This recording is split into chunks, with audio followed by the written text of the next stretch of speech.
Snow's sister-in-law, Lily, was convinced that mercury was a form of silver. She smashed over a dozen thermometers, meticulously collecting all the mercury inside, convinced she'd sell it for a fortune when silver prices soared. Seeing this, I rushed to stop her, sternly explaining that mercury and silver were entirely different and that mercury was highly toxic. Reluctantly, Lily sealed the bottle of mercury and handed it to me for disposal.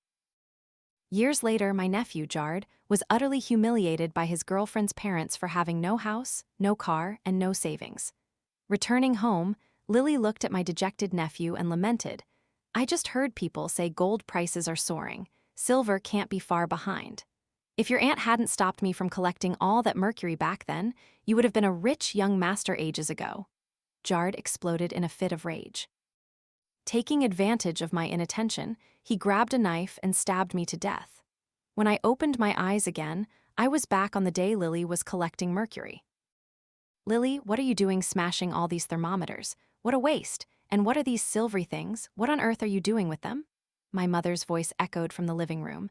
Immediately after, my sister-in-law's words reached my ears. "Mom, you don't understand this. This is called mercury. It's silver that hasn't solidified yet. It's very valuable. I'm smashing thermometers to collect mercury. How can you call that a waste? I'm making money for your grandson's wedding." My mother listened, then looked at me, half believing, half doubting. "Snow, is your sister-in-law telling the truth? Is there really silver in thermometers?" Hearing that familiar question, I finally believed I had been reborn, because in my past life, she had asked the exact same thing. When I saw my sister-in-law had collected all the mercury from over a dozen thermometers into a glass jar, my mind buzzed. I quickly stood up and threw open all the doors and windows in the room. Lily frowned, confused. "It's freezing. Why are you opening the windows?" I couldn't hold it in anymore. Standing tall, I declared, "Do you even know what mercury is? It has absolutely nothing to do with silver, and what's more, it's incredibly toxic. If I don't open these windows for ventilation, you'll end up killing our entire family." Under my persistent anger, Lily, though a bit unwilling, complied. She sealed the glass bottle and labeled it waste mercury. I then took the bottle to a nearby liquid waste disposal unit, thus averting a tragedy.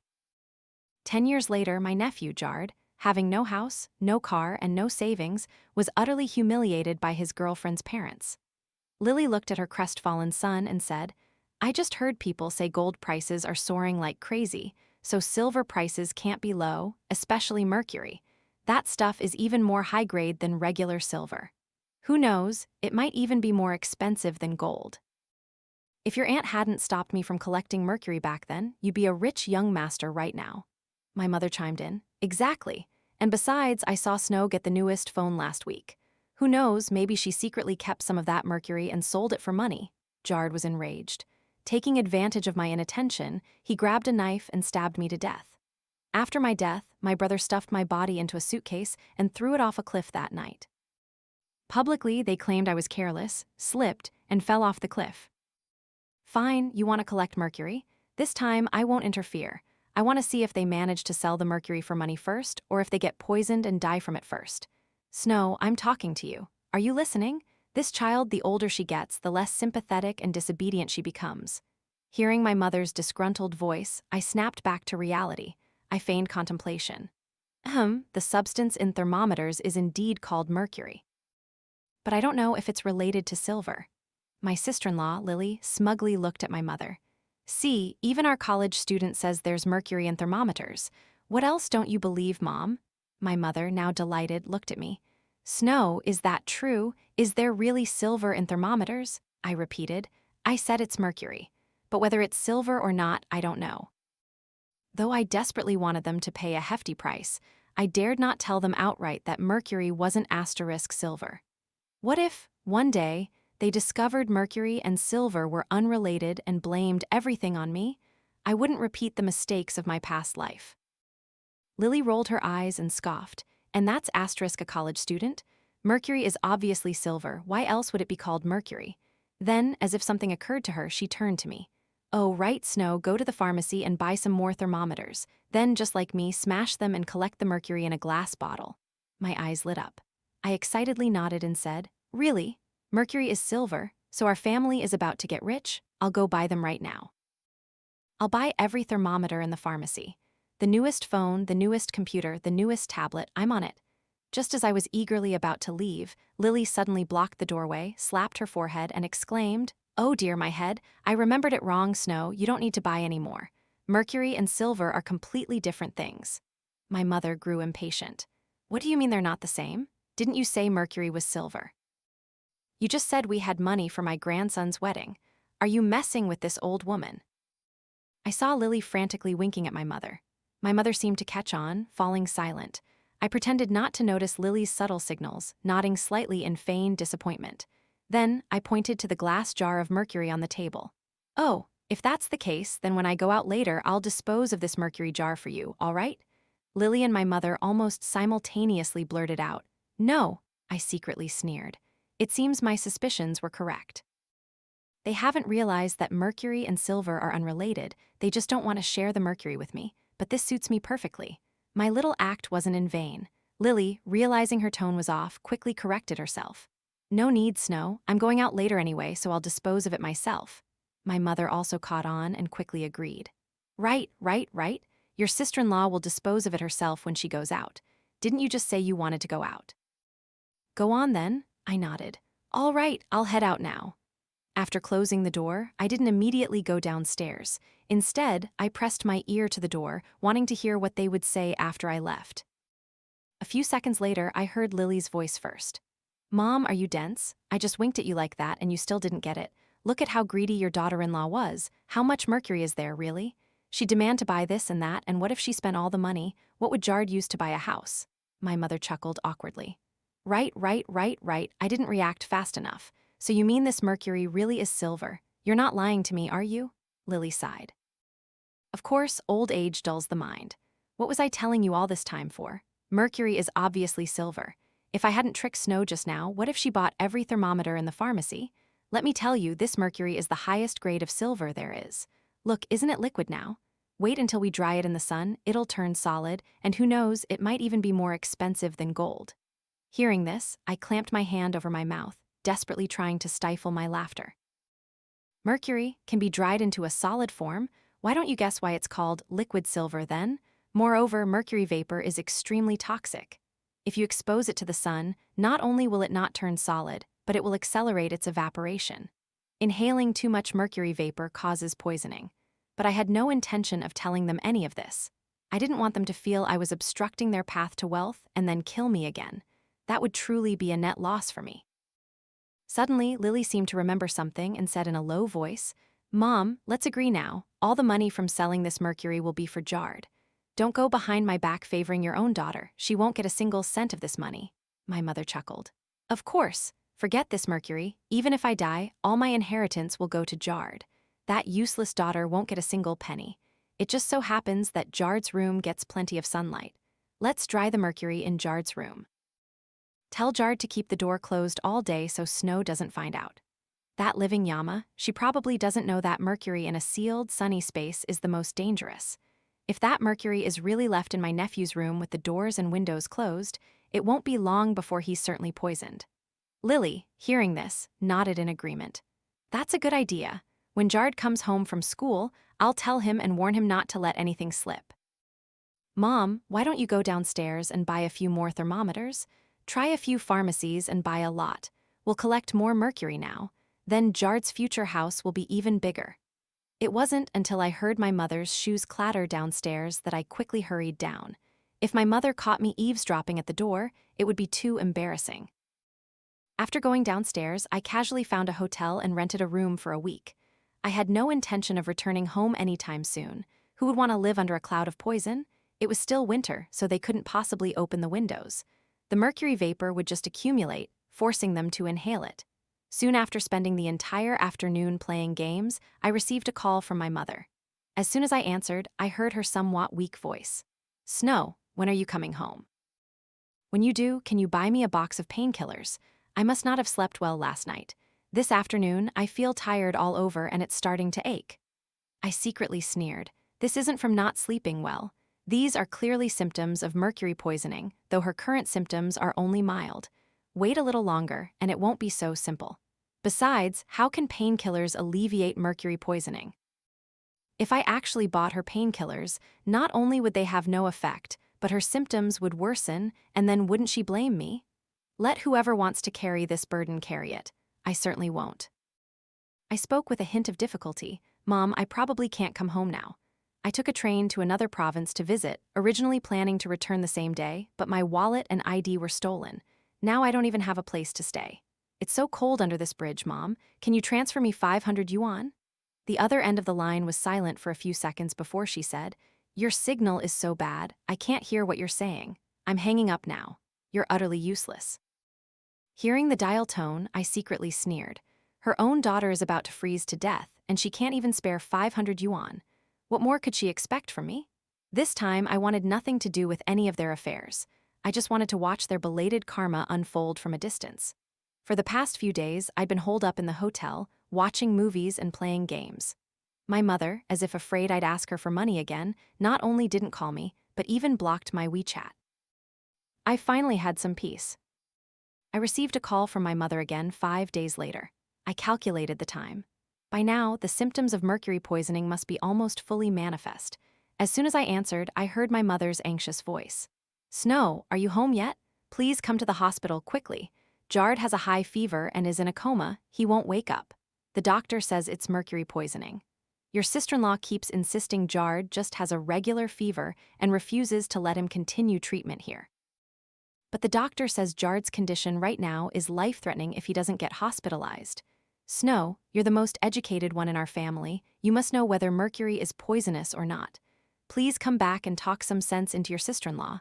I only have this one grandson. Nothing can happen to him. I deliberately sidetracked.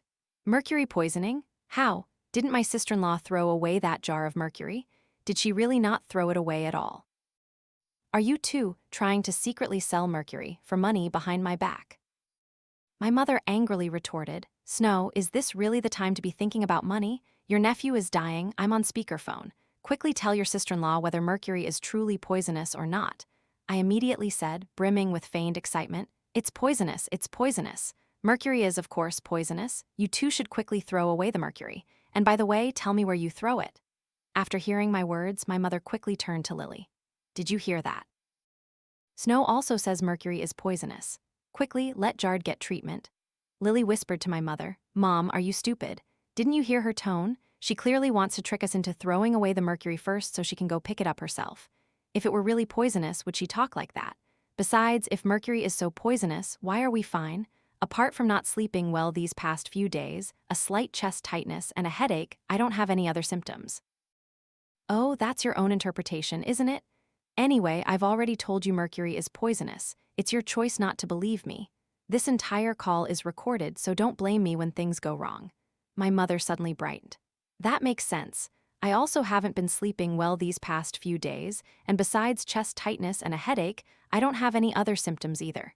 If mercury were truly poisonous, we'd also have a high fever and be in a coma. That useless daughter is so calculating. She almost tricked us? I secretly sneered. Of course, your symptoms are mild. All the mercury vapor has been inhaled by my nephew, but I have no intention of explaining. Let their own ignorance be their undoing. My mother, having forgotten to hang up after talking to Lily, allowed me to clearly hear the conversation between the doctor and them. Have the family members finally made a decision? The patient's life could be in danger at any moment. The patient needs to be transferred to the ICU now. Once you've decided, please go pay the fees. Every second of delay puts the patient in more danger. Facing the doctor's advice, Lily was displeased. What's the meaning of this? Are you cursing my son? My son just has a normal fever. Why does it become life-threatening when it comes out of your mouth? Haven't you ever had a fever? Why don't you just fever yourself to death? My mother joined in the tirade. Exactly. This heartless hospital only knows how to make dirty money. Mercury poisoning, my foot. I think my useless daughter bought you off. That useless daughter always eyes our family's money. Now I'll tell you straight. You tell her not to even think about the mercury. The money from selling the mercury is all for Jard to buy a house. Even if I die, that money must go to Jard. The doctor cut her off. What are you saying? Who bought me off? We are a reputable hospital. You are slandering us and will be held legally responsible. Furthermore, who told you mercury can be sold for money? Mercury is a dangerous chemical that harms the human body. If your family truly has mercury, you can bring it here. Our hospital has a specialized liquid waste disposal unit that can help you deal with it." My mother was a little scared. Her voice trembling, she spoke to Lily.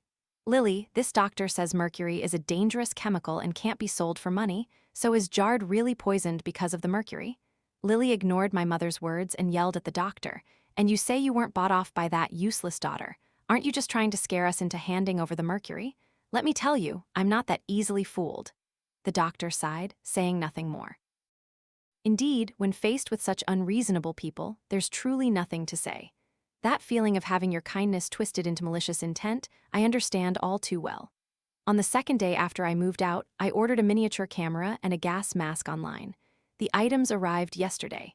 I estimated the distance from the hospital to their house was about half an hour. While they were on their way home from the hospital, I put on the gas mask, fully equipped, and stealthily snuck back home. I hid the miniature camera in a discreet spot that still offered a panoramic view.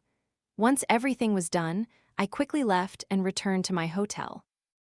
Just as I opened the monitoring screen on my phone, I saw my mother and Lily carrying my nephew home. I saw Jard's eyes tightly shut, unconscious, his cheeks flushed, and red spots on his exposed skin. It was highly likely that the mercury poisoning had led to his high fever and coma. These were just the surface phenomena visible to the naked eye. As for his liver and kidneys, which couldn't be seen, it was obvious they had sustained irreversible damage. It could be said that even if Jard had remained in the hospital for treatment, it wasn't certain he could have fully recovered. Not to mention, those two completely disregarded the doctor's advice and took my nephew home from the hospital. Therefore, only death awaited him. My mother and Lily, however, were considered lucky. The mercury had always been in Jard's room. They hadn't inhaled much, so they temporarily had no life-threatening symptoms, just dizziness and nausea. My brother was the luckiest.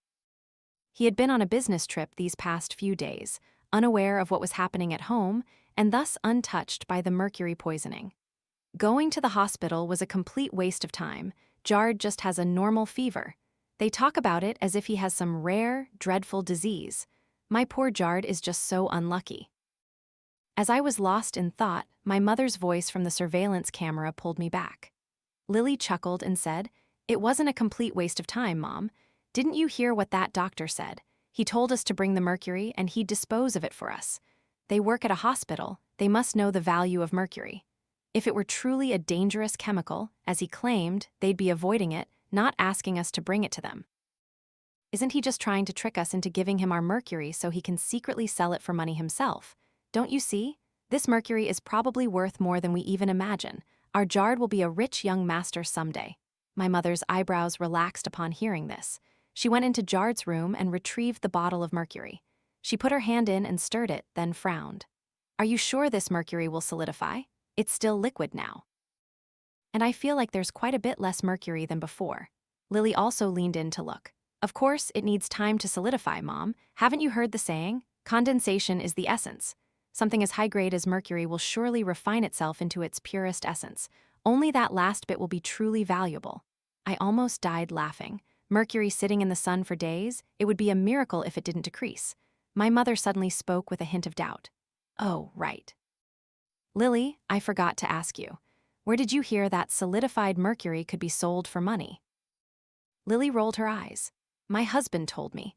A few days ago, he called me and told me to buy thermometers, saying the mercury inside, once solidified, would be more expensive than gold. That's why I started collecting it. How else would I know? What? You still don't believe me? Are you afraid I'm tricking you? Now that you know it's your son who said it, you can relax." My mother immediately beamed with joy. "No wonder. My son truly has a mind for making money. That damn Snow, all those years of studying were useless. She's not even half as smart as my son. I don't disbelieve you. In fact, I should thank you, Lily, for being so quick-witted at the hospital. Otherwise, that damn girl and the doctor would have conspired to trick us out of all this mercury." Listening to their words through the surveillance camera, I frowned deeply. I couldn't believe that the absurd idea of solidified mercury being sold for money came from my brother telling Lily. If I remembered correctly, my brother Victor graduated from a vocational college with a degree in chemistry. Although he didn't attend university, he still specialized in chemistry. How could he not know? Mercury is a highly toxic chemical. This is knowledge taught in middle school. I didn't believe my brother was completely ignorant. So, what if my brother did it on purpose? Suddenly, a dangerous theory flashed through my mind. Did my brother take advantage of Lily's greed, intentionally telling her that mercury could be sold for money, and emphasizing that solidified mercury was even more valuable? Because he knew that mercury vaporizes under sunlight and inhaling it is deadly, so he wanted to kill Lily. No, not just Lily. He also wanted to kill my mother and my nephew and even me, because we all lived together. Mercury vaporizing in the house, no one could escape it.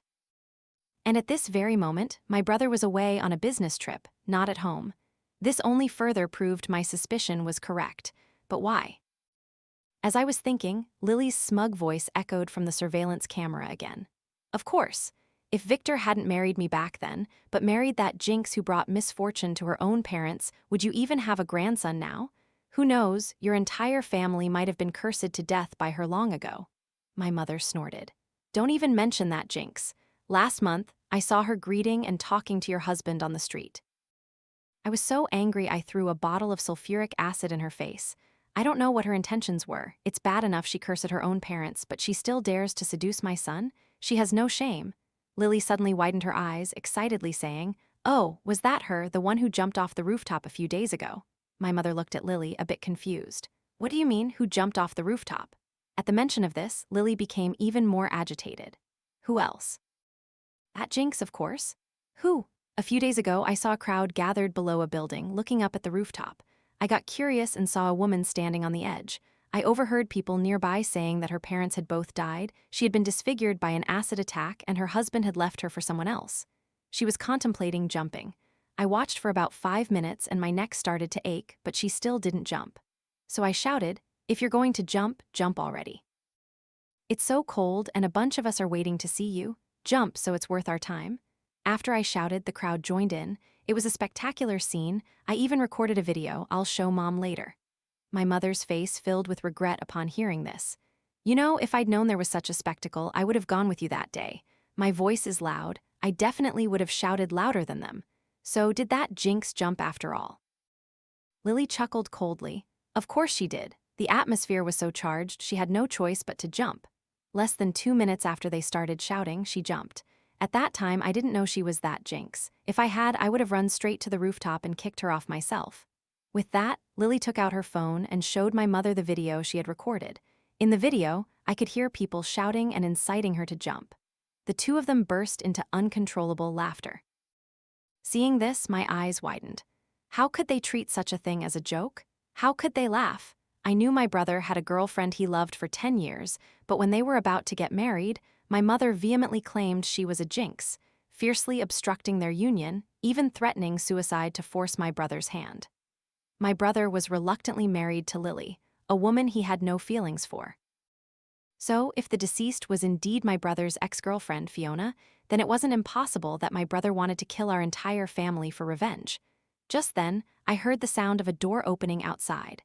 Not long after, my brother's figure appeared on my surveillance screen. My mother and Lily, however, were so engrossed in watching the video that they didn't notice my brother had returned. "What are you watching?" My brother's face suddenly appeared close to Lily's phone screen. His cold voice startled Lily.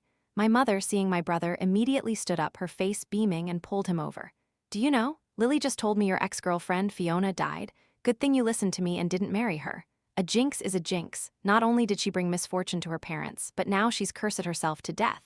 After saying this, she went to the table, picked up the small mercury jar, and shook it in front of my brother. Lily is so smart. If it weren't for Lily, this mercury would have been tricked away by that heartless hospital and your damn sister conspiring together. Jard just has a normal fever, but they kept insisting it was mercury poisoning, even saying mercury was some kind of dangerous chemical, telling us to hand it over for disposal. They clearly wanted to trick us out of our mercury so they could sell it themselves for money. My brother glanced at my unconscious nephew on the sofa, his face completely devoid of surprise, and asked my mother, "Where do you normally keep this mercury?" My mother proudly said, "Jard's room gets plenty of sunlight, so of course, it's in Jard's room. I told Jard to always keep the door closed when he goes in and out, so your useless sister can't snoop around." My brother sneered, "No wonder you two are fine." Lily seemed not to hear what he said.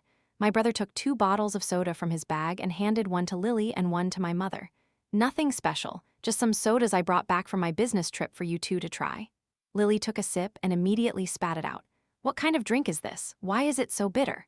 A sinister look briefly crossed my brother's face. He said, "It's imported soda with many traditional Chinese herbs inside.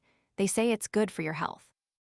My mother, hearing it was good for her health, closed her eyes and chugged the entire bottle. Seeing my mother finish, Lily also held her nose and chugged her bottle. Just then, my nephew's body visibly convulsed, and he rolled off the sofa onto the floor with a thud. My mother, seeing this, hurried forward to check on him, but after only 2 steps, she collapsed, clutching her stomach and crying out. Lily was about to ask what was wrong, but before she could speak, she also exhibited the same symptoms as my mother. Clutching her stomach, she fell to her knees. Seeing the two of them collapse, that sinister smile finally reappeared on my brother's face. My mother, her face contorted in pain, screamed at my brother, "Son, quickly, call an ambulance for me. I feel like my stomach is on fire, it hurts so much." Lily was in too much pain to speak, only able to continuously bang her fists on the ground to express her agony. But my brother acted as if he didn't hear them. Not only did he not call an ambulance, but he also pulled a glass bottle from his pocket, which contained a clear, oily liquid. He held the bottle, shaking it in front of my mother. "Familiar." My mother gasped, "Familiar with what? Quickly, take me to the hospital. Your mother is dying, you're still shaking that broken bottle in front of me. Do you have any conscience?" My brother, eyes bloodshot, snarled, "I have no conscience. Do you have a conscience? If you hadn't thrown sulfuric acid on Fiona, she wouldn't have died. Fiona and I loved each other for 10 years. You tore us apart while we were still alive and then forced me to marry a woman I didn't love at all. I even tolerated having a child with her. I clearly listened to you all this time, so why did you still have to harm Fiona?" My mother was clearly terrified by my brother's demeanor. Before she could open her mouth to explain, Lily's weak voice cut in. "Yes, Fiona was indeed killed by your mother. Victor, your mother is facing karma. Don't worry about her anymore. Take me to the hospital first. I'm dying from the pain." My brother turned to Lily, scoffing. "Karma, you say? Then why should I take you to the hospital? Fiona's death is not unrelated to you either." Lily was stunned for a moment. "What do you mean? You mean I killed Fiona? What does this have to do with me? The acid was thrown by your mother. Fiona went to the rooftop herself. I didn't force her to jump. What does that have to do with me? Is watching a spectacle illegal now?" My brother directly kicked Lily hard. He roared in fury. "Was that just watching a spectacle? You were leading the crowd, shouting and inciting her to jump. Listen to the words you all said down there. Are those the words of human beings? You are all accomplices in Fiona's death. You all deserve to die."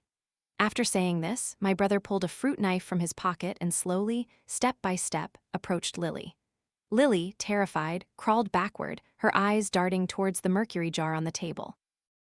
Suddenly, as if realizing something, she used all her strength to stand up, gripping the small mercury jar in her hand. She threatened my brother, "Don't come any closer. If you dare to come closer, I'll throw this mercury jar out the window. Didn't you say solidified mercury is more expensive than gold? I've been drying this mercury for days, it's almost solidified. I advise you to think carefully." My brother sneered, threatening me. "Do you really think mercury can be sold for money? The doctor wasn't wrong. Mercury is *, a toxic chemical.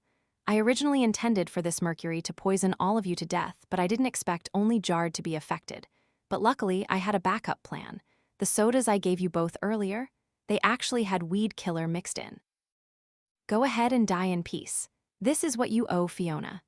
Lily's face was filled with disbelief, her hands trembling uncontrollably. The mercury jar, which she had treasured like a precious gem, slipped from her grasp and fell to the floor. My brother ignored Lily's reaction, turned, opened the cap of the sulfuric acid bottle on the table, and poured all of its contents onto my mother's face and body. My mother's initial desperate screams turned into hoarse, choked sobs, and then, finally, complete silence. The pungent smell of sulfuric acid permeated the air. Where the acid touched my mother's face and body, white smoke rose, her flesh turning, exposing raw white bone. I tried to suppress my nausea, unable to watch anymore, and shifted my gaze to my nephew. Jard, who had rolled off the sofa, was no longer convulsing. His limbs were limp, white foam at the corners of his mouth, his eyes wide open, unseeing in death. I knew now was the time to call the police. In truth, I could have completely ignored it and let my brother go mad. After all, the dead were all my enemies. But my brother had gone completely insane. I genuinely feared that after killing everyone in the house, he would come for me to silence me. So, calling the police to have him arrested was best. It was the way to eliminate future trouble. He had already killed 2 people, and my nephew had also been indirectly killed by him. The death penalty was undoubtedly unavoidable. Trembling, I dialed 110. "Hello, police, I want to report a crime. Someone has been murdered here." The dispatcher calmly asked for the address. "What happened?" I tried to compose myself, concisely stating the address and the sequence of events. About 15 minutes later, a flurry of police sirens approached from a distance. The police broke down the door and rushed in. My brother was still wildly stabbing Lily, who showed no signs of life. Lily's body was riddled with stab wounds, fresh blood staining the sofa and floor red. Seeing the police arrive, he instinctively tried to run. "Freeze, police!" the officer shouted. My brother was immediately restrained, his hands cuffed behind his back and led away. He continued to curse, his eyes fierce like a trapped beast. On the surveillance screen, only a few forensic investigators remained, examining the bodies. The scene was too bloody. I truly couldn't bear to look anymore. One forensic officer approached my mother's body, shook his head, and sighed. "Extensive sulfuric acid burns over the entire body. Deceased on the spot." Another forensic officer, after examining Lily's body, said, "Multiple stab wounds, died from excessive blood loss." As for my nephew, he had also stopped breathing due to weed killer poisoning. Looking at the 3 bodies before me, my heart was a tangled mess of emotions. Although they had all hurt me, seeing them die such tragic deaths still brought a profound sadness. What was the root cause of this tragedy? I thought perhaps it was love, or perhaps hatred, or perhaps just a single mistaken idea. A week later, I received a call from the court. "Hello, may I speak with Snow?" A mechanical voice sounded from the other end. "This is she. Regarding your brother's intentional homicide case, a verdict has now been reached. The perpetrator, Victor, has been sentenced to death. The execution will be carried out immediately." My hand holding the phone trembled slightly. Death penalty, a predetermined outcome. I hung up the phone and took a deep breath. In my original plan, they were all supposed to die from mercury poisoning. My initial intention was to hand over the collected mercury to my sister-in-law, Lily, so she could continue her dream of getting rich. Then, I would wait for all 3 of them to exhibit symptoms of poisoning. I would then report them to the police, exposing their foolish actions. That way, they would receive their punishment, and I could withdraw without further involvement. But I never imagined that the mercury was a trap set by my brother. He had known all along that mercury was poisonous. Collecting mercury was merely a means of revenge. His true targets were Lily and my mother. That year, his ex-girlfriend, Fiona, unable to bear the pressure of Lily and my mother's fabrications and slanders, chose to commit suicide. My brother had silently endured, waiting for the right moment to exact his revenge. Later, when I visited my brother, he told me that he never intended to kill me from the beginning. He only wanted those who were guilty to pay the price. My brother's words left my heart in turmoil. I walked to the window, opened it, and the cold wind on my face brought a touch of clarity. It was real, not a dream. Looking out the window at the bustling street traffic, my heart remained a tangled mess. Although the process wasn't as I had planned, the outcome was the same. No one who had harmed me in my previous life escaped. I gently closed my eyes, feeling the tranquility of this moment. This nightmare had finally ended.